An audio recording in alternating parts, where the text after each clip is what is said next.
Hello everyone, कैसे हैं आप लोग। हरियाणा टीचर एलिजिबिलिटी टेस्ट के बाल विकास के प्रैक्टिस संख्या 2 में आज हम उन महत्वपूर्ण प्रश्नों को हल करेंगे जो आपके आगामी परीक्षाओं के लिए इम्पॉर्टेंट होंगे। सबसे पहला हमारा क्वेश्चन है, लुप्त अधिगम संप्रत को सर्वप्रथम किसने परिचित कराया था। Who first introduce the concept of latent learning. तो हमारे जो लेटेंट लर्निंग होती है, सबसे पहले एडवर्ड चेस टॉलमैन के द्वारा लुप्त अधिगम को बताया गया था। लुप्त अधिगम क्या होती है हमारी, तो लुप्त अधिगम जो है जब हम किसी चीज़ को सीखते हैं। लर्निंग क्या है, हमारी सीखने की एक प्रक्रिया है, एक माध्यम है जिसके द्वारा हम बहुत से सारे चीज़ों को एक साथ सीख लेते हैं। तो इसी के दौरान हम लोग क्या करते हैं कि सीखते टाइम, यानी कि जब हम चीज़ों को सीखते हैं तो कुछ ऐसा भी हमारा जो ज्ञान होता है, जो नॉलेज होता है, जो एट अ टाइम यानी कि तुरंत हमको जो है उसका यूटिलाइज या यूज नहीं होती है, लेकिन जब आगामी हमारे किसी सिचुएशन के दौरान वो अपने आप जो हमारा जो टैलेंट होता है, जो हमारा अधिगम होता है, वो एक्सप्लोर हो जाता है, निकल जाता है। तो उसी की बात इन्होंने जो है लुप्त अधिगम के बारे में बताया था। जैसे इन्होंने जो है चूहे पे जो है खोज किया था। इन्होंने चूहे पे खोज पे एक भूलभुलैया बनाई थी जिसमें कि चूहा क्या करते थे कि जैसे जैसे वो आगे बढ़ते थे, जैसे जैसे उनका सिचुएशन आता था, उसके दौरान जो है अपने वो माइंड का प्रयोग करते हुए वो आगे जो है बढ़ते जाते थे। तो ऐसे ही इन्होंने इंसानों के लिए भी बोला कि इंसान जब चीज़ों को जब लर्निंग करता है, जब चीज़ों को सीखता है, तो एट अ टाइम उसको नहीं पता होता कि हाँ जो मैंने चीज़ों को सीखा है उसका यूटिलाइज कहाँ होगा। हाँ, लेकिन कभी कभी ऐसी परिस्थितियाँ आ जाती हैं जिसको स्वतः ही हमारे जो अंदर चीज़ें होती हैं वो बाहर निकल जाती हैं। तो उसी के बारे में जो है एडवर्ड चेस टॉलमैन ने लेटेंट यानी गुप्त अधिगम के बारे में बताया था। नेक्स्ट हमारा आता है प्रकार्यवाद के प्रमुख प्रवर्तक कौन थे, यानी who was the main profounder of functionism. अब ये देखिए, आपको जानना पड़ेगा कि जो हमारे फंक्शनिज्म है, इनके जो प्रवर्तक थे विलियम जेम्स थे, जिन्होंने प्रकारवाद की स्थापना अमेरिका के हार्वर्ड विश्वविद्यालय में किया था। एक और आपके क्वेश्चंस आते हैं जो बार बार आपको पूछते हैं कि 9 प्रकारवाद के जनक के रूप में अमेरिकन जेफरी अलेक्जेंडर का नाम आता है। यानी आपको यहाँ पे 2 नाम याद करना है। अगर आपसे कोई पूछता है कि प्रकारवाद या फंक्शनिज्म के जो है जनक कौन है या प्रवर्तक कौन है, तो आपके विलियम जेम्स होंगे। और वहीं अगर न्यू प्रकारवाद के जनक के बारे में बात करते हैं तो आपके अमेरिका के जेफरी अलेक्जेंडर को माना जाता है। अब आते हैं हमारे जो है प्रकारवाद क्या होती है। तो प्रकारवाद जो हमारा न्यूली यानी कि जो हमारी संरचनावाद है, जिसको हम लोग स्ट्रक्चरलिज्म बोलते हैं, यानी जो नई आधुनिक जो चीज़ें होती हैं। आपको पता है कि जो हमारा दर्शन शास्त्र था यानी फिलॉसफी थी, तो फिलॉसफी जो है हमारे आगे चल के यानी कि एक और सब्जेक्ट था जिसको हम लोग बोलते थे मना दर्शन, यानी मन का दर्शन। तो हमारी जो साइकोलॉजी है यानी मनोविज्ञान है, उसकी जननी जो है वहीं से हुई है।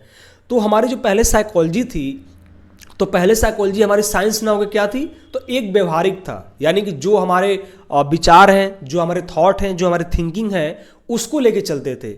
बट आगे चल के जो है 1590 में जो है रुडोल्फ गोइखनर ने सबसे पहले जो है साइकोलॉजी जो है वर्ड का इस्तेमाल किया, और उसके बाद से इसको जो हम लोग एक संरचनावाद यानी कि एक जो हमारे साइंस का या सिस्टमैटिक चीज़ें जो होती है एक प्रोसेस के माध्यम से जो होता है, उसको हम लोगों ने एडप्ट किया था।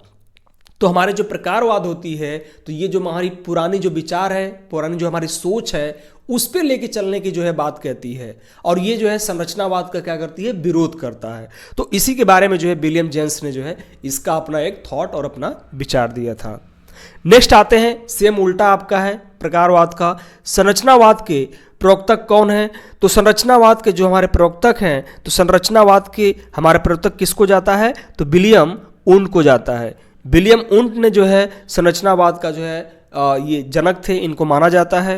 मनोविज्ञान के दर्शन शास्त्र अलग करके क्रमबद्ध अध्ययन करने का श्रेय किसको जाता है, संरचनावाद को जाता है, जिसके प्रवर्तक विलियम उंट हैं तथा ईबी टिचनर हैं। इन्होंने अमेरिका के कॉर्नेल विश्वविद्यालय में इसकी शुरुआत किया था। संरचनावाद का योगदान क्या है, तो शिक्षा तथा शिक्षा मनोविज्ञान के लिए जो हमारे क्या है प्रत्यक्ष न होकर परोक्ष के रूप में होती हैं।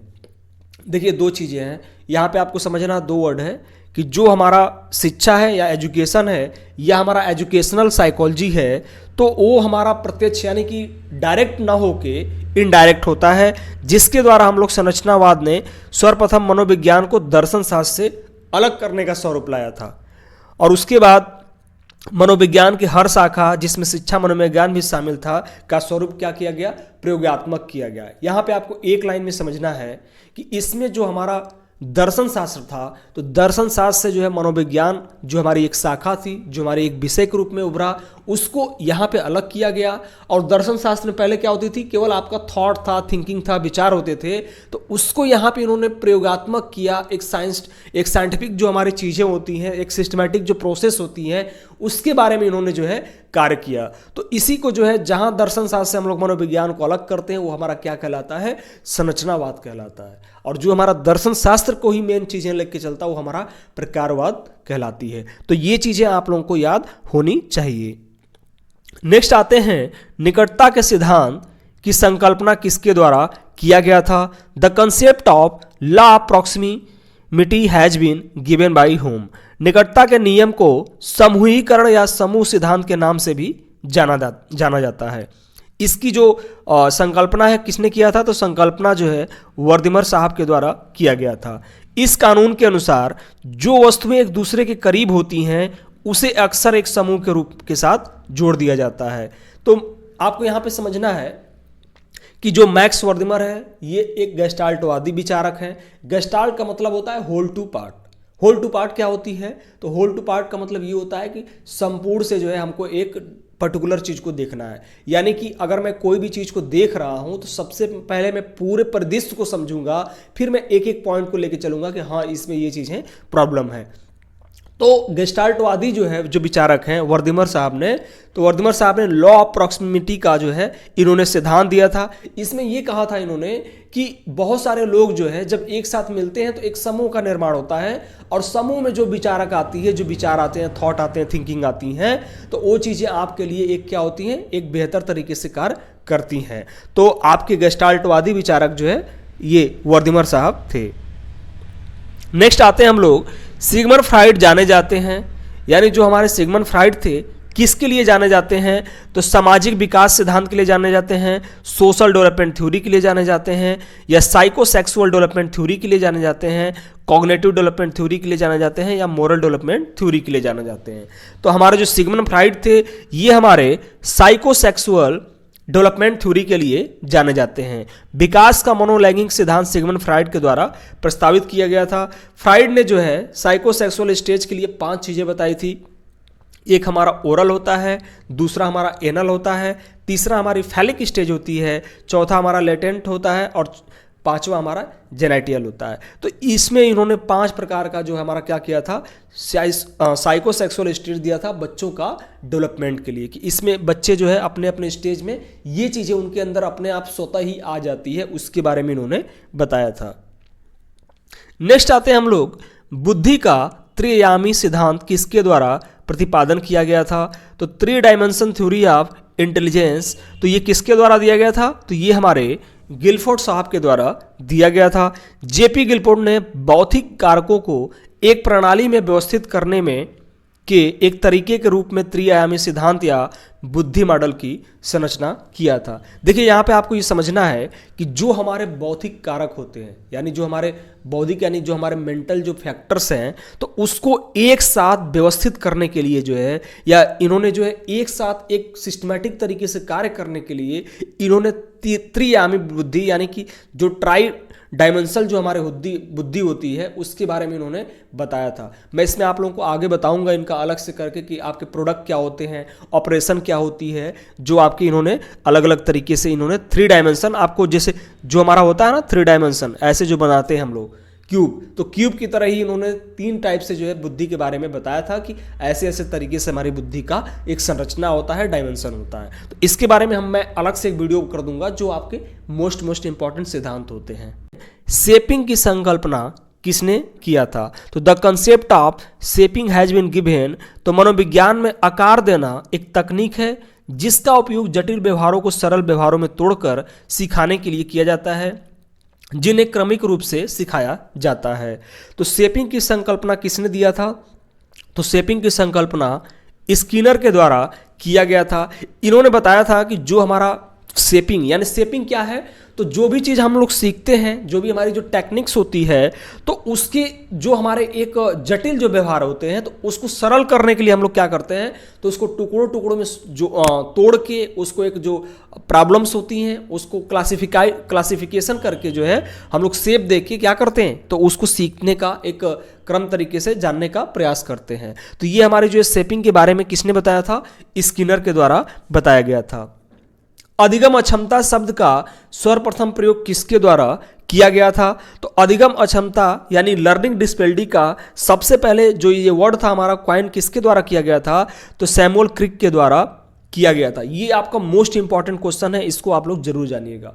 अधिगम अक्षमता क्या होती है, तो हमारी जो अधिगम अक्षमता होती है इसमें जो बालक होते हैं, जो बच्चे होते हैं, तो किसी न किसी एक फैक्टर में जो है क्या होते हैं, वो डिसेबल हो जाते हैं। जैसे कि बच्चे को अगर पढ़ने में जब दिक्कत होती है तो बच्चे को क्या हो जाएगा, डिसलेक्सिया विकार हो जाएगा। बच्चे को लिखने में समस्या होती है तो बच्चे को डिस्ग्राफिया विकार हो जाएगा। तो ऐसे हमारे अलग अलग चीज़ें होती हैं जिसको कि सैमुअल क्रिक के द्वारा जो है ये चीज़ों को बताया गया था। नेक्स्ट आते हैं हम लोग, निम्नलिखित में से किसने सर्वप्रथम नैतिक विकास का सिद्धांत दिया था। ये देखिए इंपॉर्टेंट आ जाता है कि first gave the theory of moral development. अगर आपको मोरल डेवलपमेंट की बात करेंगे, नैतिक विकास की बात करेंगे, तो कॉग्निटिव डेवलपमेंट में हमारे जो है कौन से, कोहलबर्ग के द्वारा दिया गया था। लेकिन अगर हम लोग फर्स्ट जो है बात करते हैं सर्वप्रथम नैतिक विकास का सिद्धांत, तो पियाजे के द्वारा दिया गया था। जो हमारे कोहलबर्ग हैं तो पियाजे के ही ये शिष्य हैं। तो पियाजे के शिष्य के होने के नाते इन्होंने बाद में जो पियाजे का मोरल डेवलपमेंट थ्योरी था उसको अलग करके अपना एक मोरल डेवलपमेंट थ्योरी लाया, जिसमें इन्होंने जो है 3 स्टेज दिया था बच्चे का सीखने का, जिसमें हम लोग आप कह सकते हैं एक पहला आपका था प्री कन्वेंशनल, कन्वेंशनल और पोस्ट कन्वेंशनल। उसमें भी इन्होंने 6 चरण दिया था। तो वो तो अभी हम लोग इनके सिद्धांत के बारे में बात करेंगे। तो सबसे पहले यहाँ पे आपको जानना है कि अगर कोई आपसे पूछे कि सर्वप्रथम नैतिक विकास का सिद्धांत किसके द्वारा दिया गया था, तो किसके द्वारा, पियाजे के द्वारा दिया गया था। हु प्रोफाउंड मोटिवेशन थ्योरी, उपलब्धि अभिप्रेरणा सिद्धांत किसके द्वारा प्रतिपादित किया गया था, तो मैक्लीलैंड के द्वारा उपलब्धि अभिप्रेरणा सिद्धांत प्रतिपादन किया गया था।